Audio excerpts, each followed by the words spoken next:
Bam! MC is in the house. What's up, folks? My name is Justin Garcia, also known as Master Chim, and welcome to the Warrior Stream. I'm here every Wednesday at noon Eastern Standard Time, taking a topic, deep diving, having a good time while doing it. Appreciate you guys showing up when you do. I don't want to have these conversations by myself, and usually I have a pretty good group participating to make it worth my while. So before we get into today's topic, just a couple of details, housekeeping, etc. If you guys are not getting my emails, you can go to masterchimletter.com. The URL should be right here if you're watching on a desktop, and it should be right here if you're watching on a mobile. This thing is a little bit fancy pants even for me.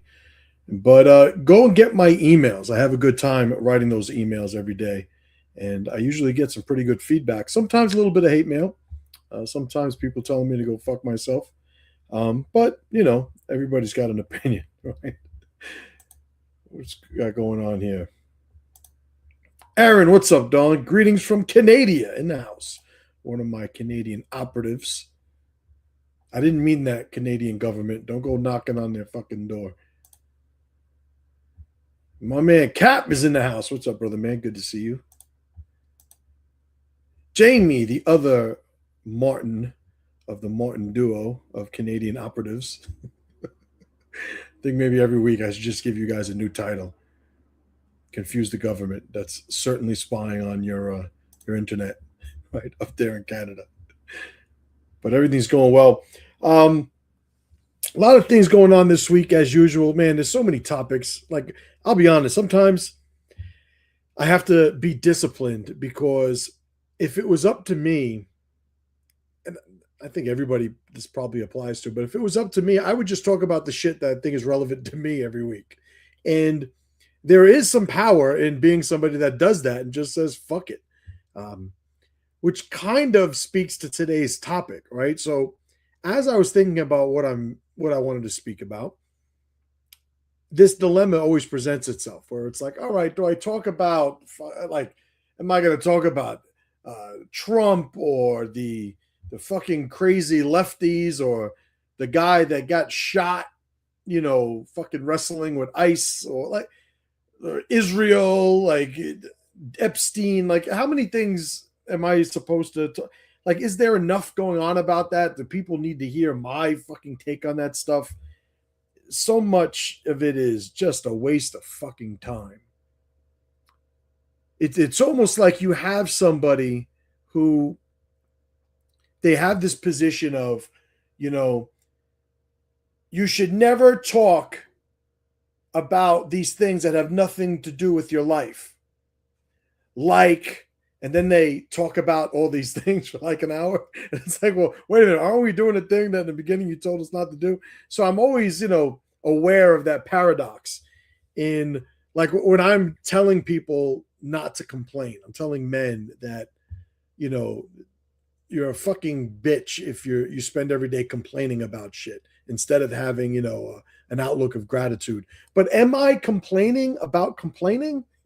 When I'm doing that, right? So it's just this level of self-awareness that sometimes it's a pain in the fucking ass. I got to be honest. In case you haven't noticed, this is the first time you're watching my show, I curse a lot, right? I could be a little vulgar. I think you guys are going to be okay. You could always sign off, but, there's some good stuff coming. So many jokes. All right, stay focused. All right, we just fucking started. I'm already going off the deep end. Jamie, what are you writing here? No worry, Europeans have a long history of not being able to keep their mouths shut when it comes to speaking truth to power. It's why they came up with freedom of speech to avoid a country of dead citizens.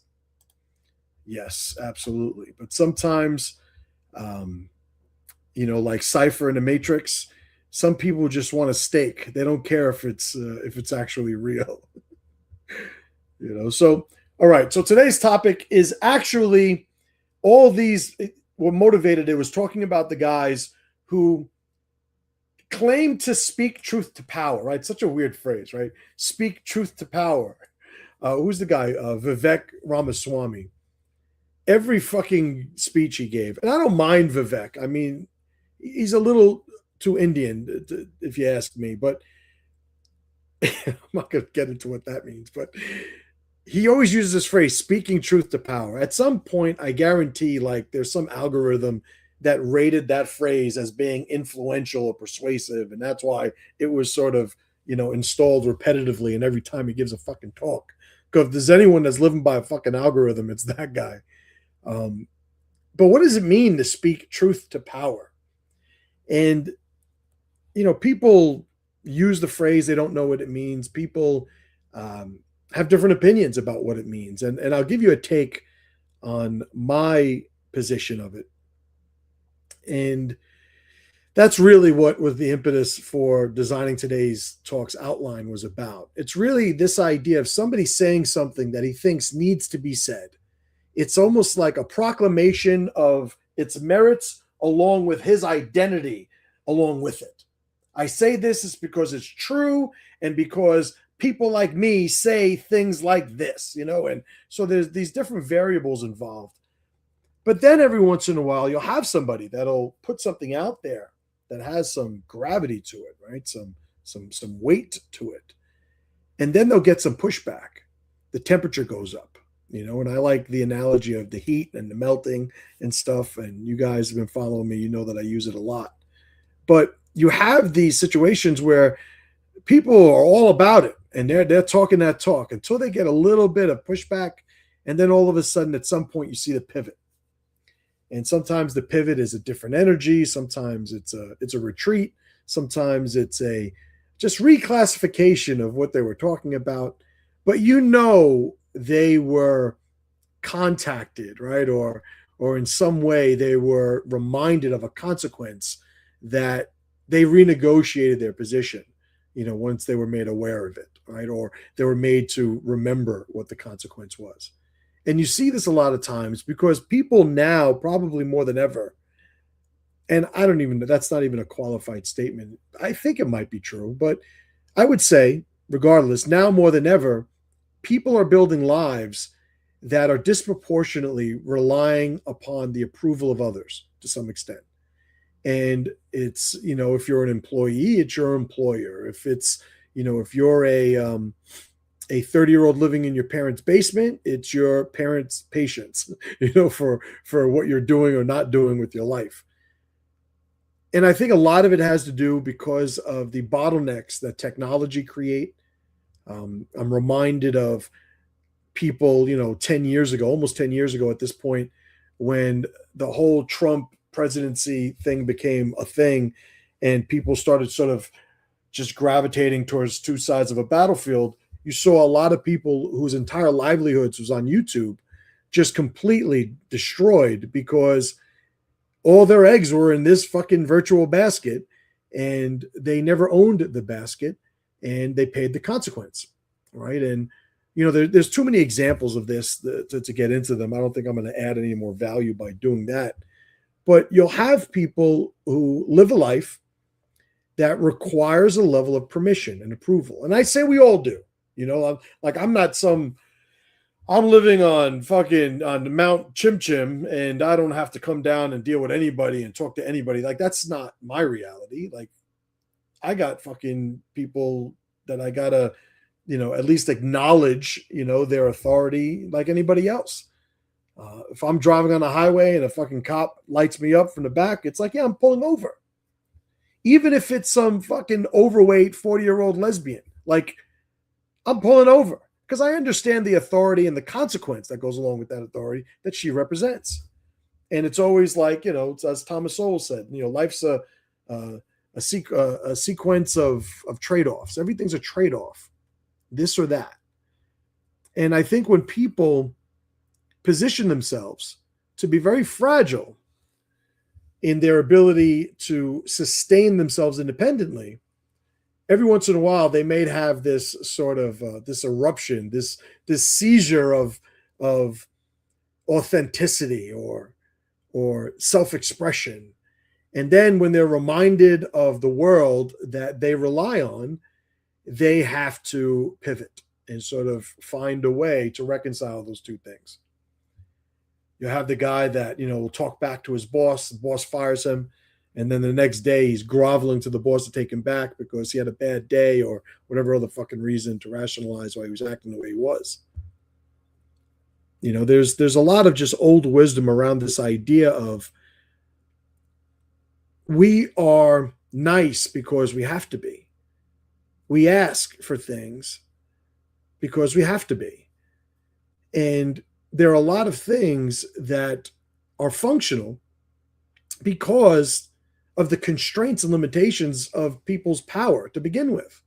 And it's not a lens that I think people like using, looking at morality or, just manners and whatnot, like having that really just be a testament to every individual's inability to do and act how they please.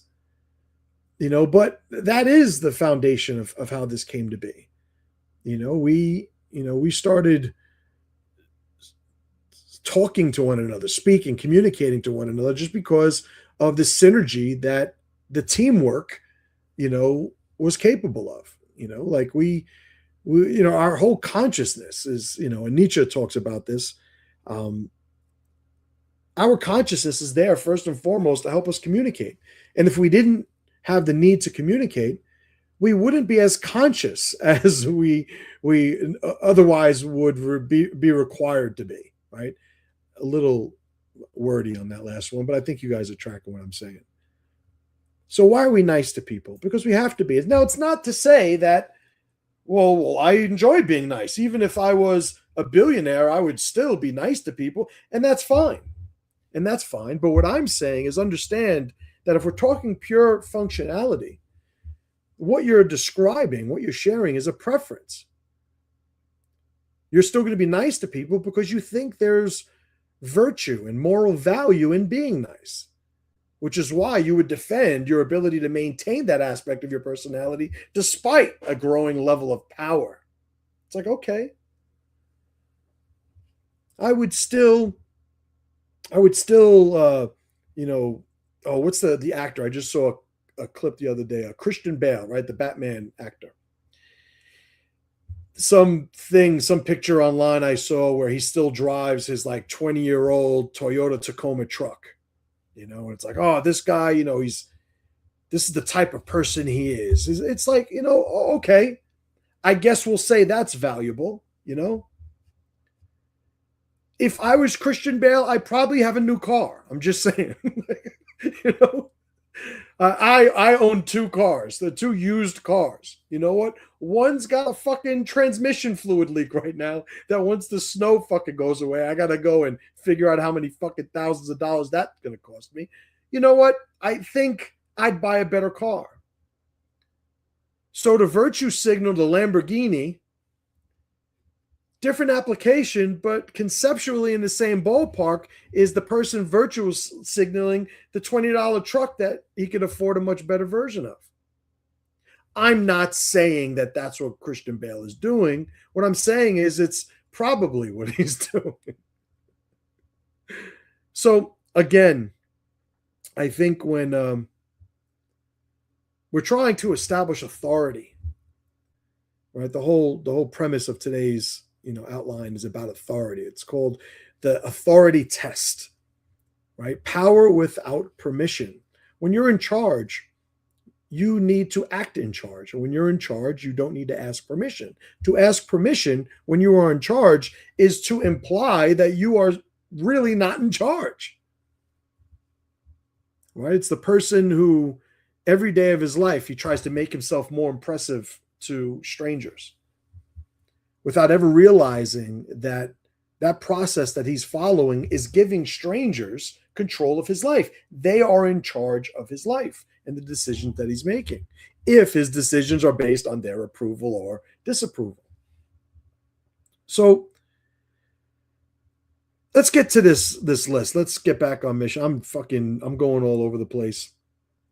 And I got 10 things on this list, right? So let's get to this. I see a bunch of you guys commenting, and I appreciate it, but I gotta get to this. I'll get to you guys in a minute. All right. So the list I have for today, you guys know, maybe you guys don't know if this is the first time here. Every week I have a topic. I give some sort of intro, which I believe I just did. And then I get into a list. Lists are just easy. It gives me a sort of framework that I could just, operate in. I don't script my live videos. I think that would be awkward, right? Scripting a live video. I try to script my produced videos, but if you look at my channel, I don't really make a lot of them.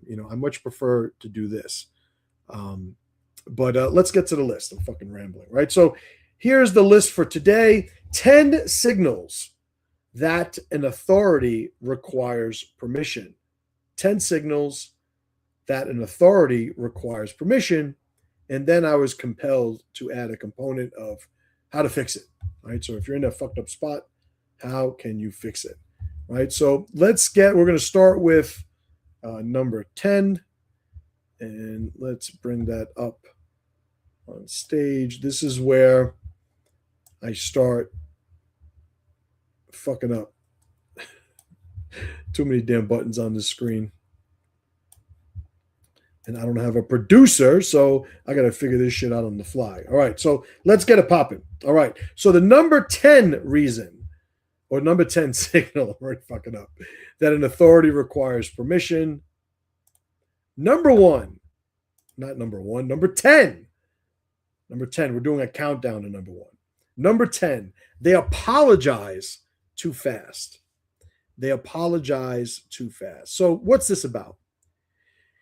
They panic about losing approval and try to make the discomfort they're experiencing go away immediately. They say, I stand for this. And then a bunch of people, no, how could you? Well, I didn't mean, that's not what I meant. I'm sorry if I, it's like, no. This is I guess the most surface level way that somebody shows just how much their authority needs permission. The first shirt I ever made when I started the Pressure Project podcast in 2014, right? So we're talking 12 years ago at this point when I first started just making public content. The first shirt I made was "Never apologize for being a man," because I thought that was just the simplest, most direct one lesson or observation or law I could share with somebody to get them moving in the right direction. The explanations and models have gotten a lot more sophisticated over the last decade, but it really comes down to, why are you fucking apologizing? Did you do something wrong? Are you apologizing because you did something wrong? Because you didn't fulfill an obligation or a commitment? Because you lied? You were deceptive? Or are you apologizing for basically being you simply because this expression of being you offends somebody else? And you are so conflict averse that you would just as soon apologize for being who you are than have to withstand the offense or rejection or condemnation or criticism of somebody else. It's like, no, that's not what we're doing here. It's not what I'm fucking doing. It's not what I'm ever doing. So what should you do instead? Like, if you're somebody that has an issue with this, right, how do you resolve it? What is the process that you can give yourself to keep yourself on mission? I would say, when you feel that discomfort because people are rejecting the position that you just shared, the first thing you got to do is you got to wait. You got to sit there and say, okay, I'm not just going to react, to this hate that I'm getting, and the criticisms that, so many people are so comfortable giving, especially anonymously on the internet. You got to just sit there and say, okay, I'm not going to react suddenly. And then you're going to sit there and, you're going to just reassess the move that you made based on the criteria you're following and the person that you are, the beliefs, obligations, etc., everything that makes up who you are. And then you're going to act in accordance with what the decision you make is. It's like, nope, I said what I felt. I meant to say what I felt. I was authentic in sharing what I felt. They're giving me shit because they don't like my opinion, not because I made a mistake. So fuck them all, which was the thumbnail for this week, right? So that's what that was based on. So the number 10 signal that an authority requires permission, they apologize too fast. All right. Number 9,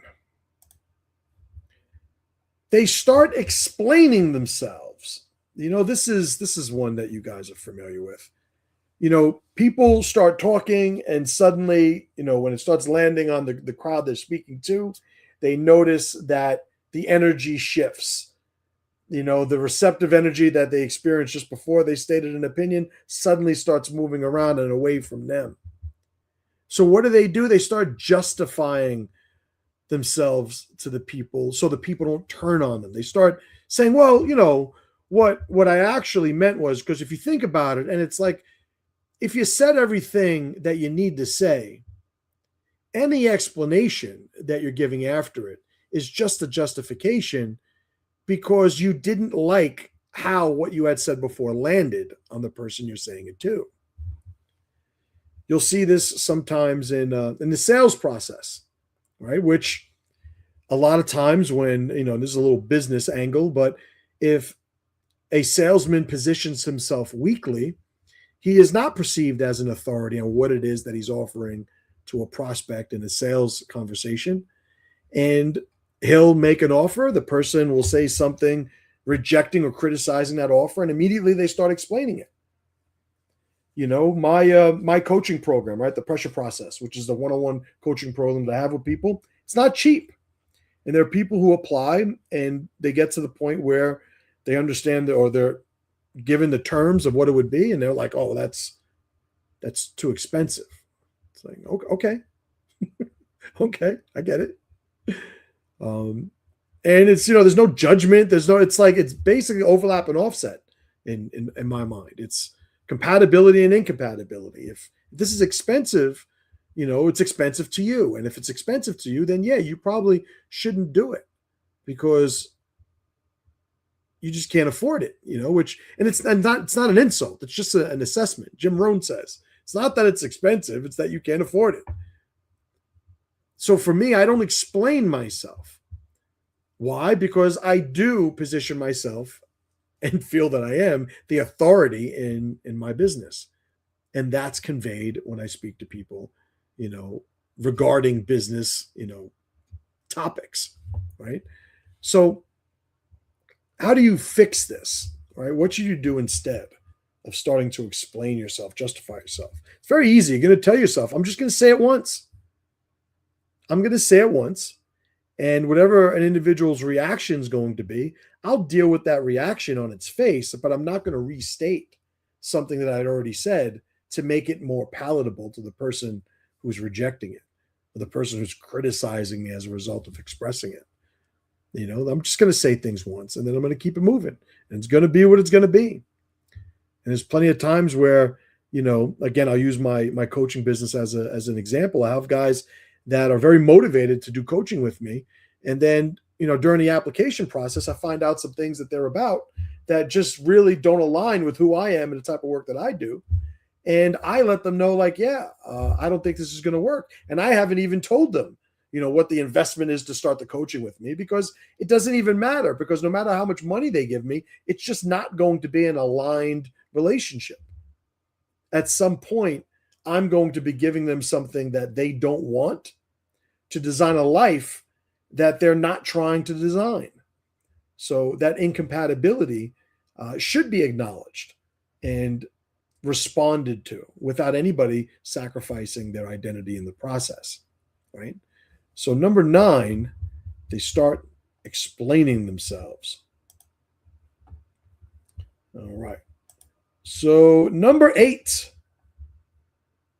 this is the number 8 signal that an authority requires permission.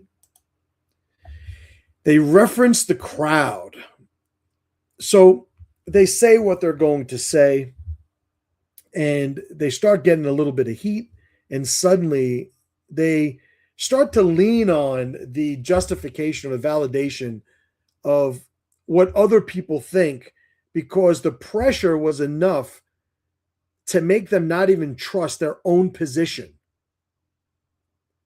It's like, where should we go to dinner? I think we should go to the sushi place. Oh, but sushi, it's not really good. Well, I don't know. I just said sushi because you had, but we can go anywhere. Where do you guys want to go? I'm sure I probably want to go where you. It's like, all right. It's like, all right, shut up, shut up, bitch. We don't need you making any fucking noise with your face. Um, but that's what happens when you have somebody who references the crowd at the first sign of pushback. They defer to other people. So now, yeah, there are a lot of deficiencies that an individual that does this type of thing needs to work on. But relevant to this list here, it is a signal that the authority that they are wielding turns out requires permission. So number 8, they reference the crowd. Let's get to number 7. They change tone under pressure. They change tone under pressure, right? So they sound confident when things are going easy and everybody agrees with them and everybody's nodding their head. But suddenly they become defensive, nervous, inconsistent, maybe even aggressive once they start getting pushed. They start to get rattled. Their belief in themselves, obviously, is revealed to have been permission-based from the people they're speaking to. They're very confident because everybody's agreeing. It's like the confidence a toddler has on a playground when every couple of steps he looks back and makes sure his mom's still there on the bench. And he's able to explore because every once in a while he's checking in. That's how some people are when they're stating their opinions. And when everybody's agreeing with them, they're all about it. But as soon as that pushback happens, they just become somebody else. The energy changes. And what's stripped from them, because they're relying on permission, is the certainty of the message they're sharing. They're saying, this is me, and this is the truth. And then they get that pushback, and suddenly they go, well, is this me? Is this the truth? And they start creating scenarios and stories in their head that just distract them from delivering the message they probably should have stuck with in the first place. And that is how you fix this. That's the do this instead portion of this particular one. Just hold your position. Just hold your position. You get pushback, just hold your position. You don't have to justify it. You don't have to apologize for it. You don't have to change your position. You certainly don't have to change your tone. Somebody asks me my name and I say Justin, and they go, is it? And I'm like, oh man, well, what do you mean? Is it? Yeah. And suddenly I'm so fragile that the pressure they give me has me going, well, I think it is, it's like, what the fuck are you doing? If you know something, then state it as something you know. Just as assuredly you know your name. But if you're stating now here's something to be said. I've spoken about Bayesian logic before, sharing complete positions based on incomplete information. It's like, well, if you don't know as much as you're stating that you know, well, yeah, now you're leaving yourself vulnerable, right? What is it? You're getting ahead of your skis, I think is the phrase. We didn't do much skiing in the Bronx growing up, but I think that's the phrase. So the idea is, yeah, you want to have the discipline and the self-awareness, the integrity, I would even say, to share what you know and not a bit more. But once you do that and somebody pushes back, there's no reason to alter my energy or my state as a result of that. People are going to do what they're going to do because that's their best idea for them and what they're doing. I've done a lot of NLP training over the years, and one of the tenets that's shared in NLP is everybody's doing the best they can. When you're first introduced to the idea, you don't exactly know what it means. You got to let it marinate for a little while. But it really comes down to this person in this moment is saying something to design an outcome that they want.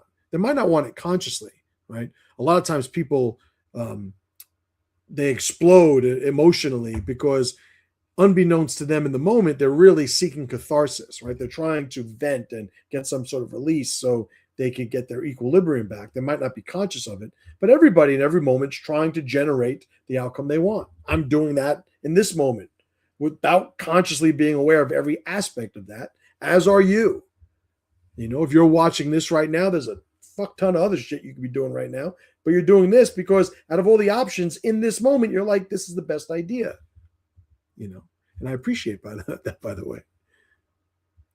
So when you say something that is authentic, that follows whatever criteria you have of being authentic and maintaining your integrity, when they push back, just hold where you are, right? A buddy of mine, he says, hold what you got, and that certainly applies. So that's number 7. They change tone under pressure. Number 6. Oh man, this is a common one. You guys have seen this shit before. They hide behind credentials. They hide behind credentials. They list their titles, their degrees, their experiences, their accolades, their status, because at that point in the exchange, their words aren't strong enough anymore.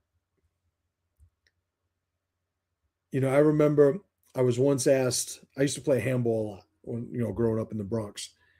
And just once I was asked in this tournament I was playing in to be a ref, like a line judge in one of the matches.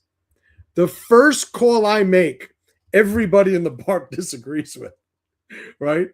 And I'm like, it was out and everybody loses their mind. And listen, I might have gotten it wrong. My eyes worked really well back then, but I might have made a bad call. But at no point did I start saying, well, I'm the judge and you shut up and I have this experience and that. But it's like, well, that's my call. For me, it's like, that's my call. He's like, oh, are you guys going to ignore it? Like, do what you want. I don't give a fuck. There's just a point where I'm not going to validate my position beyond who I am just because somebody rejected it on its face.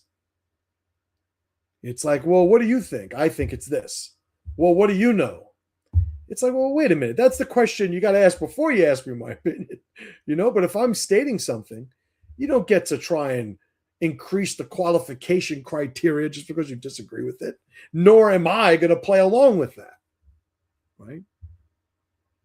So very similar to the last one. How do you fix this?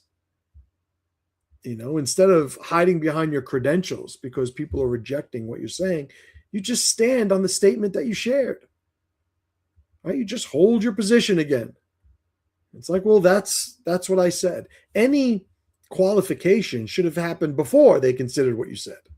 So it's not something that you should be trying to sort of negotiate after the fact.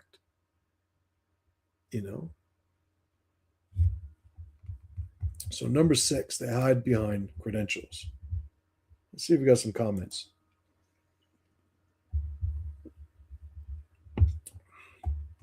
Dowdy, what's up, brother, man? Willie, what up? My man Cap says, I aspire to be nice like Dalton and Roadhouse. Right? Yarn Saxo, what's up? Good to see you. What the fuck is this guy talking about? If you could only buy firearms from one manufacturer. I don't fucking know. Listen, I learned how to shoot in my 30s. Like, I barely have favorite pistols or firearms, let alone manufacturers. FL Treasure, what's going on?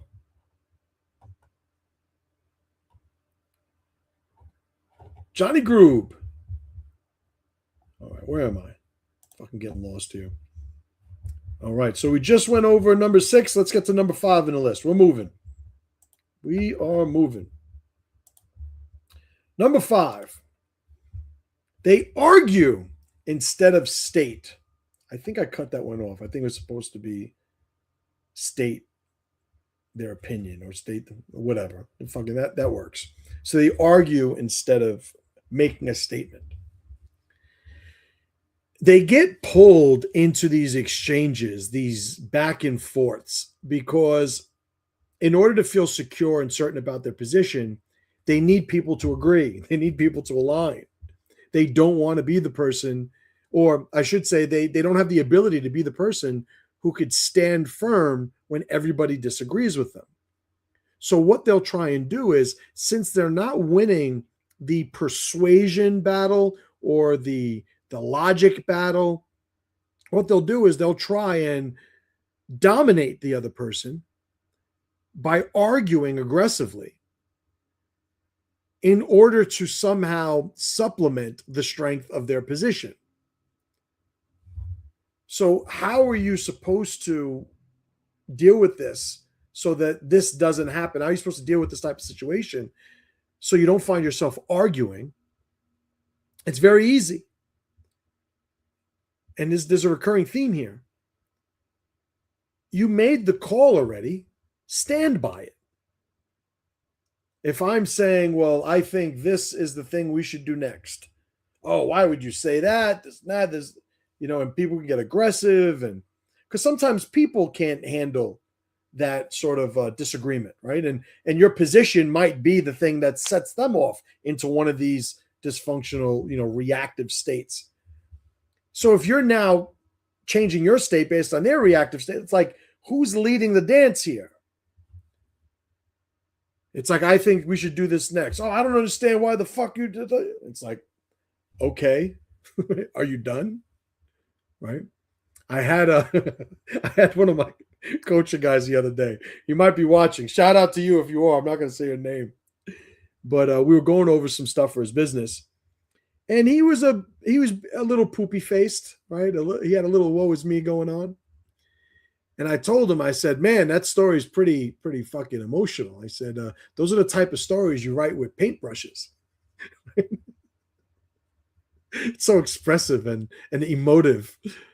There's just a point where if you know what we're doing and you know what your position is and you know what the next thing or whatever you're stating to be true in alignment with your use of what true might be, it's like, well, what do we, we're not negotiating this anymore. We're already past that point, right? I made a call and I'm standing by it, and that's what it is, and do what you want. Like, that's just how it is. Sometimes it's just a level of pressure that some people aren't used to coexisting with. And I would say when they find that pressure to be corrosive or just eroding who they are, unnerving, whatever word I could use to describe it, well, that's identity work they need to do. That's not an argument work. When I look at different application of this, but certainly related conceptually, guys who can't get a girlfriend, so they study like persuasive tactics and strategies to manipulate a girl to become their girlfriend. It's like, okay, that's one way to do it, right? Oh man, I was about to use a fishing analogy. I'm gonna use it. This isn't a segue from the girlfriend thing into a fishing analogy. Just it's the way the brain works, all right? There's two ways you can get a fish for dinner. You could go to the market and buy a fish, or you could learn how to fish. People who strategize to manipulate girls, they're trying to not be the men that these girls want. They're basically letting whoever showed them this strategy and technique be the guy that's doing it for them. It's like, let me show you how to fool a woman into thinking you're a man. Who the fuck wants to buy that program? That's not the copy they use to market it. They make it a lot more sexy and appealing. But it really comes down to, why are you defining your success by finding a woman? It's like your success comes from, and getting into some other shit now, but just to close the loop and finish the point, your success should be measured in your ability to stay committed to developing your own power. When you do that, the people who are compatible with that powerful version of you, they will gravitate towards you. Don't be so fucking thirsty. Don't be so fucking thirsty. Fuck am I rambling on about? All right, back on mission. Stop fucking distracting me, you guys. All right, what are we doing?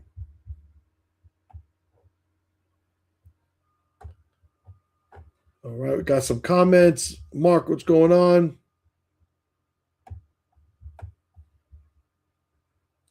All right, who's this fucking guy? Who you think you are, you don't know what is there. From there to here, from everywhere. Be smart about who you know because they might know what you know. I didn't know fucking Dr. Seuss's first name was Steve. I don't know if I agree with you, disagree with you. I don't know. I don't know what the fuck you're saying, bro. I don't mean to insult you. It's just like I just don't understand what you're saying. All right. So let's get to.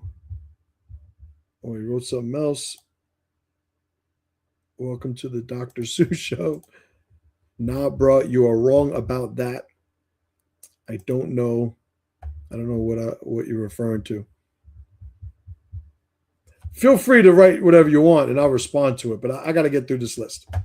All right. So where are we up to? We are up to number 4. All right.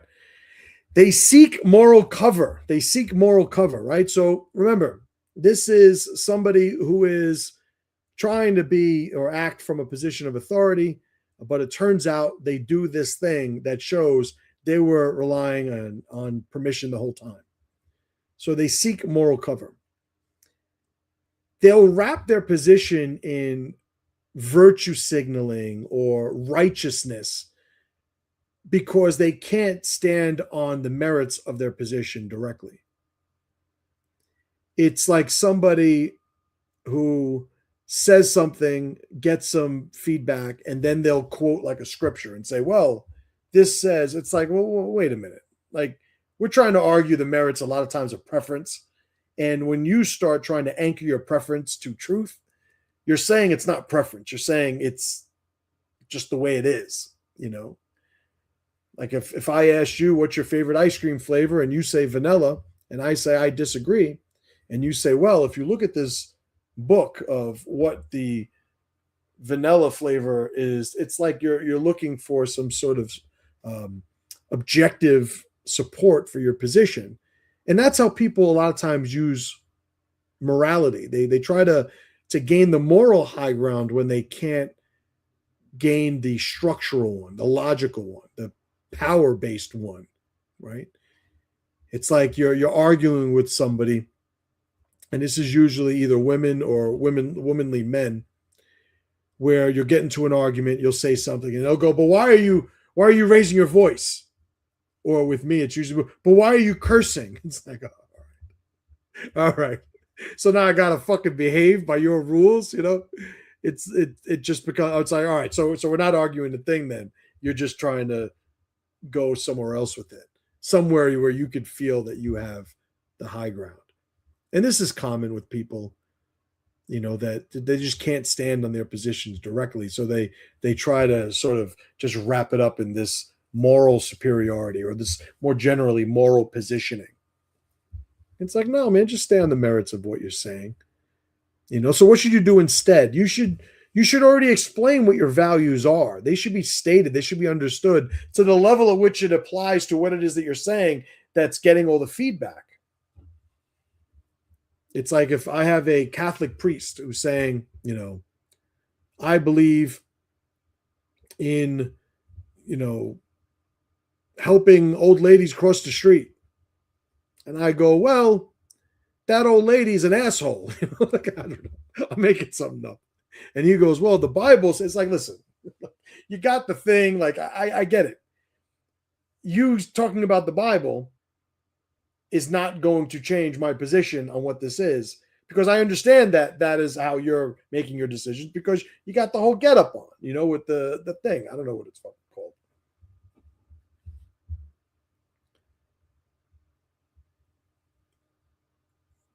But seeking, moral cover, like it's a very common tactic for somebody who just gets nervous around pushback, and sometimes, sure, it's the insecurity of, but I'm a good person. And it's like, all right, because that's a thing for some people. But a lot of times it's just oh no, you're just trying to guilt me into agreeing with you. I'm right, but you're better, like, and it's just very easily seen, I would say. All right, number 3. They retreat into silence after speaking. They retreat into silence after speaking. So what does this refer to? This refers to the person who was not aware that what they were sharing, what they were saying, could expose them to consequences, to pushback. And when they're first introduced to that, the first thing they do is they bail. Right? They're not going to argue it. They're not going. They just stay quiet. They almost just relinquish any authority that they had, just because they refuse to deal with the pressure. Sometimes you'll talk to people and, they'll be very assertive and almost invested in what it is that they're saying, the position they're sharing. But then you'll see them exposed to a level of pushback where they just shut down. And it's like, wait a minute, like, keep talking, motherfucker. Like, you just had all this stuff to say about this thing. Now, because people are disagreeing with you, you turned into a fucking mouse. Happens a lot. And I would say that the overwhelming majority of consequences that men experience today are deficiencies of identity. They don't know who they are. So we used to know, and as a society, that you are treated favorably, valued, supported by other people when you as an individual have value.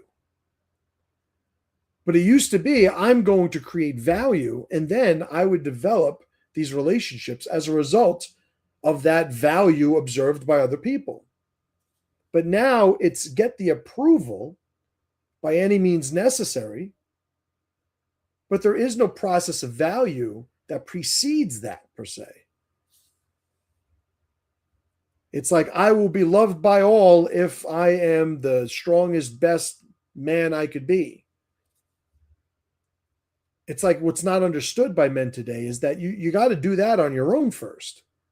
And by the way, that is just a feedback,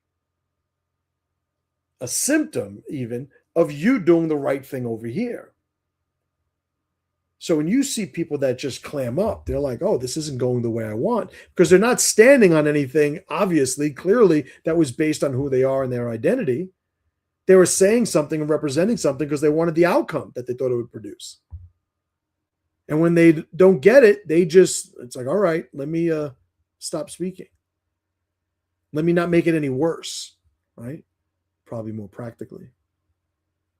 Right, so number 3, they retreat into silence after speaking. Let's get to number 2. And number 2, this is a common one. You guys have seen this shit happen before. They frame pushback as a misunderstanding. They pretend that the people not getting it is because they just didn't understand what they were saying.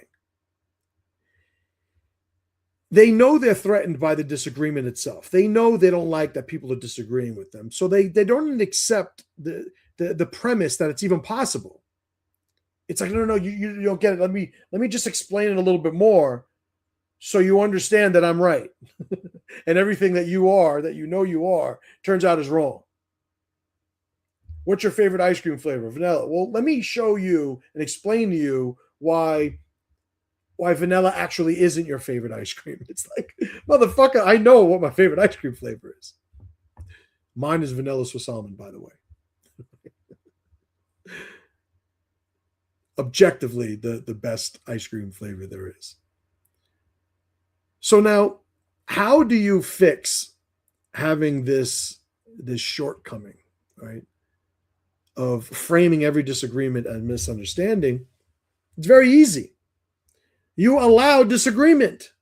You operate under the premise that when I state an opinion, when I state a conclusion, when I state some sort of position, there are going to be people that fucking disagree. And there's nothing wrong with that. So if you understand that premise from the beginning, you won't be so thrown off when it presents itself, inevitably. Old wisdom tells you if you ain't got any enemies at some point in your life, that is a direct feedback that you haven't fucking done enough. You know, there's a point where as a man, you become big enough that there's no fence that you could fit on, right? It's very hard to balance on a fence when you're somebody of value and worth. That means you got to take sides just because that's where your identity is. I'm not saying that you have to participate in other people's battles. You know, hopefully that's not being confused with what I'm saying. What I'm saying is part of establishing who you are, and I spoke about this, I represented this visually in Tribalnomics in the book. It's like there's a circle, and I call that the wall of self, and you are who's in that circle. And the wall of that circle represents the connection between you, everything you are, and everything you are not. So just by saying, I am this person, you are also saying, I am not everything outside of this person. So just saying who you are has you pick a side. Your identity represents a decision, a preference, a position. So how do you get over this? You know, as I said before, you just assume, operate under the premise that people are going to fucking disagree with you. So when those disagreements show up, you don't lose your shit, right? So that's number 2. Let's get to number 1. All right, so this is a good one. So again, this is the number 1 reason. Where's the list here? All right, this list, just to remind everybody, is 10 signals that an authority requires permission and how to fix it. Let's go back down the list. Let me remind everybody. So we started at number 10. They apologize too fast. 9. They start explaining themselves. 8. They reference the crowd. 7. They change tone under pressure. 6. They hide behind credentials. It's like Family Feud. You can read along if you want. 5. They argue instead of state. 4. They seek moral cover. 3. They retreat into silence after speaking. 2, the last one we just did, they frame pushback as misunderstanding. And let's get to the number 1 signal. They try to be liked after being challenged. Oh man, how many people do you guys know that just cannot stand not being liked? They cannot stand somebody rejecting them. It's like every time they state an opinion, people reject who they are and don't like them as a result. And they're like, you know what? I should stop having opinions. Right? That's their reaction. Some people, you know, and how does that look, you know, in the moment when they're displaying this? They start joking around. They start acting silly. They start softening their stances. They're pandering. Why? You guys remember was it Hillary Clinton on that radio show when she said she kept hot sauce in her purse because it's a black hip hop radio station in New York City? They were like, You don't have fucking hot sauce in your purse. You're lying fuck. They didn't say all that, but that pandering, why is that? Because she is literally trying to be liked. Now, obviously, there's a point to her being liked. She's running for office at the time. But that is a version of exactly what I'm saying. They start joking around and pandering just to make everybody comfortable with them as soon as there's a little bit of pushback. They start making the joke to sort of recruit everybody back into the overlap. So, how do you resolve this? How do you resolve this, an individual not liking being challenged, so they try to be liked when it happens? You accept, again, and this, I'm not going to rehash everything that I had said a little bit before, but you accept that, being who you are means not being everybody who you are not, which means there are going to be times where two identities are going to share an idea, and there's going to be tension between those two ideas. There's going to be a tension between the potential conflict between two individuals just following who they are. I like using the ice cream example, right? Because it's pretty, I would say benign. But if you have somebody that loves chocolate, somebody that loves vanilla, at some point there's going to be tension when it comes to who's choosing the ice cream flavor and what the choice is going to be. And that just goes along with the constraints of the situation they find themselves in. If there's three people who like different flavors of ice cream, and the ice cream guy comes and goes, hey, I need one flavor that I'm going to give you guys to have. As soon as they, whatever process they choose, decide on one person, that person's decision is going to be the decision. Everybody should already know that that's a part of the process that they're limited to. Fuck, I like this ice cream. He likes that one. He likes the other one. Only one guy could choose. I hope it's me, so I get mine. But I know if it's not me, I'm going to have to eat ice cream that isn't my favorite flavor. Like, we accept the constraints of the circumstances. Accept and process the tension.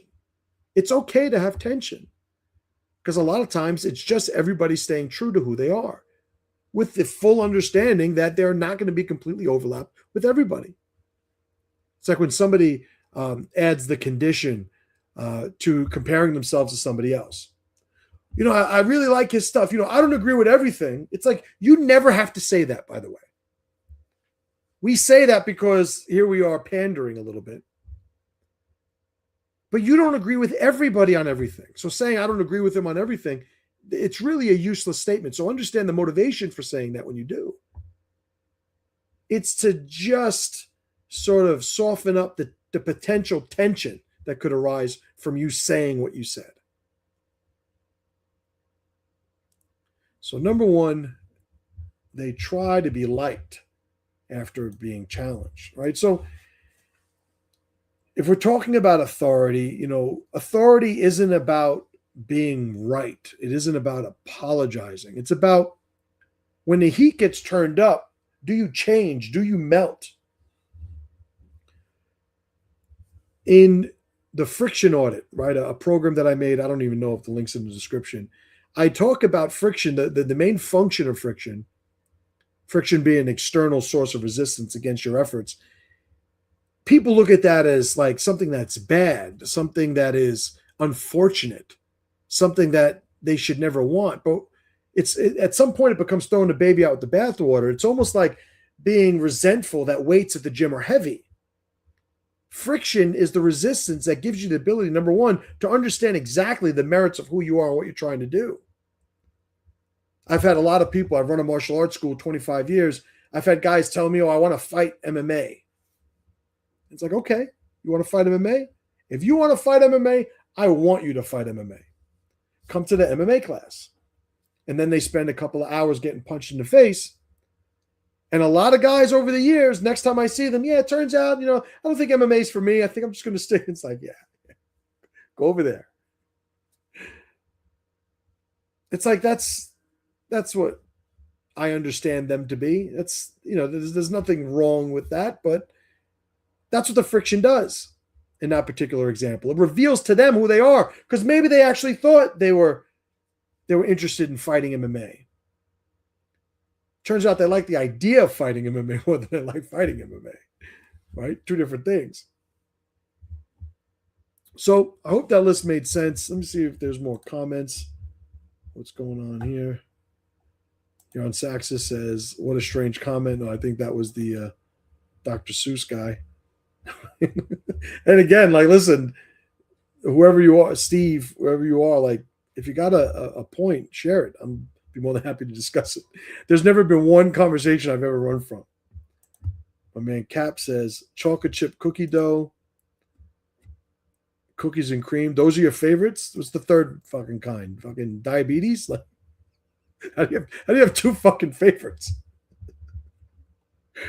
That's great. All right, so before I go off on some other tangent, I'll end it there. I think I put down everything I wanted to. Hopefully you picked it up in the process. I appreciate you guys hanging out with me. If you guys aren't getting my emails, you know that there's Master Chim Letter, and on mobile, it's here, masterchimletter.com. Go there, sign up for my emails. I send one out every day. There's always a quote of the day. Usually the quote of the day is disconnected from the email itself. So some people, they tell me I don't read every email, but I always make sure that I just open it up for the quote of the day. Just always trying to give people things to sort of contemplate and reflect on. But again, I appreciate you guys hanging out. I'll be here next week. And as always, brothers and sisters, pressure to power.